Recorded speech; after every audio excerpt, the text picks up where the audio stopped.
a look at Boom Boom. It's a John Lee Hooker tune. It's a two-lick blues. We've got a call and a response. The call is starts with a slide. So it starts on an A, slides to a B, hits a D, hits the B, slides back to the A, G, E, D, E. 1, 2, 3, 4, 1.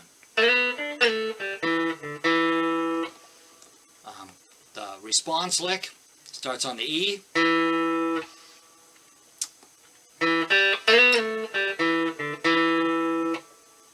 So we've got an E, a G, a quick slide to a B, slides back down to the A, G, E, D, E.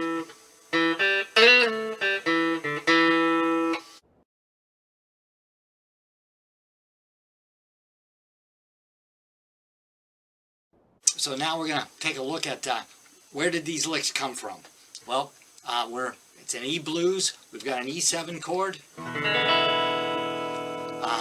There are 4 notes in an E7 chord. An E, a G sharp, a B, a D, and then they repeat. So if we play the chord one note at a time, we will get all the notes, but we don't get them in a logical order. So in the same position, we've got an E minor pentatonic scale. We've got E, G, A, B, D, and I'll go up to the E. So there's 1 octave. Now, if we look at the next octave, it'll be the same notes: E, G, A, B, D, E. If we compare the E7 arpeggio and the E minor pentatonic scale, we'll notice that they've got 3 notes in common. We've got the E, the B, and the D. The minor pentatonic scale has a G and an A. The arpeggio has the G sharp. So there's some agreement and some different notes. On the A7 chord, if we play the arpeggio, we've got A, C sharp, E, G, A, C sharp, E, G. If we look at the, because we're in an E blues, we're going to stay on the E minor pentatonic, but we're going to play it from A to A. So we've got A, B, D, E, G, A. And if we compared the A7 arpeggio and the E minor pentatonic scale, we would notice that we've got, once again, 3 notes that are in common between these 2 things. So we've got the A, the E, and the G. So that was the 1 chord, the E7, and the 4 chord, the A7. Well, we've also got a B7 chord, the 5-7 chord. If we look at the notes in the arpeggio, we've got B, D sharp, F sharp, A, B, D sharp, F sharp, A. If we compare the arpeggio to the E minor pentatonic scale, so once again, we're in an E blues, so we're going to stay on the E minor pentatonic, but we're on a B7 chord, so we're looking at it from the B's point of view. So we've got a B. That's in both, and we've got an A. So we only have 2 notes in common between the B7 arpeggio and the E minor pentatonic scale. John Lee Hooker is going to make use of these similarities and differences. So when he plays that opening lick, the call lick, the first time he's on an E7 chord, so he's going to start on a chord tone, he slides into a B, and he's going to end on a chord tone. He ends on the E. And then we're still on the E7 chord, and he's going to play the response lick.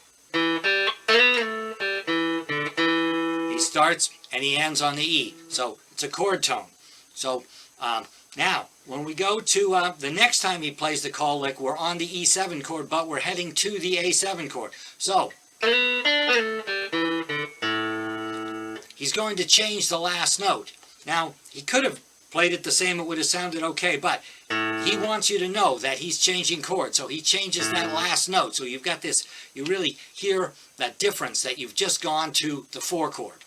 Now, the E note is in the A7 arpeggio and the E minor pentatonic scale, so we're going to do the same response lick, and that response lick is on the A7 chord, and it's going to the E7. So we start on the chord tone, and we end on the chord tone. Now, when we get to the next call lick, he's going to the B7. So he wants to start on that same call lick, so he slides into the B note. That's a note that's in the E minor pentatonic scale, but it's also a note that's in the E7 arpeggio. And he changes the end so that he ends on that A note from the B7 arpeggio. Now, the response lick has always been, well, that worked great going from E to E, and it worked great going from E to A and A to E, but it's not going to start on a B. So he's going to basically move that lick across one string. So instead of going, he wants you to know that he's on a B7 chord and he's going to an E chord.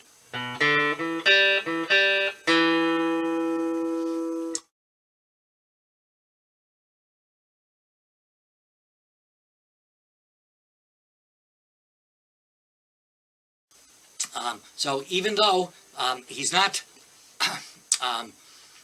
the sort of player that I would describe as an arpeggio player, he's clearly very aware of what chord he's on at all times, and he's accenting those notes so that you'll be able to hear, even if you can't hear the piano player or the bass player, you can tell what chord he's on. So there's a piano lick in between the guitar licks that there's sort of just time to sneak in. It's kind of cool if you can get it.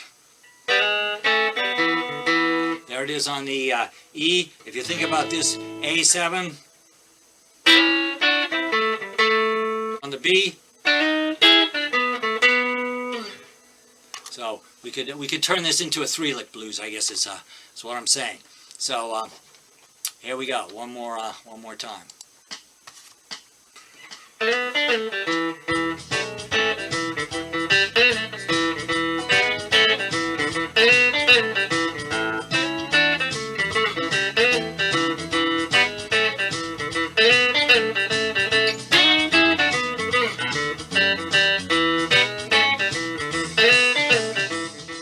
So, thank you for watching this video on Boom Boom. I hope you've enjoyed I hope you've enjoyed this idea of a 2-lick blues and a call and a response lick. And please give me a like and consider subscribing if you're enjoying these videos. And I will see you next week, and we'll look at another song. Thank you.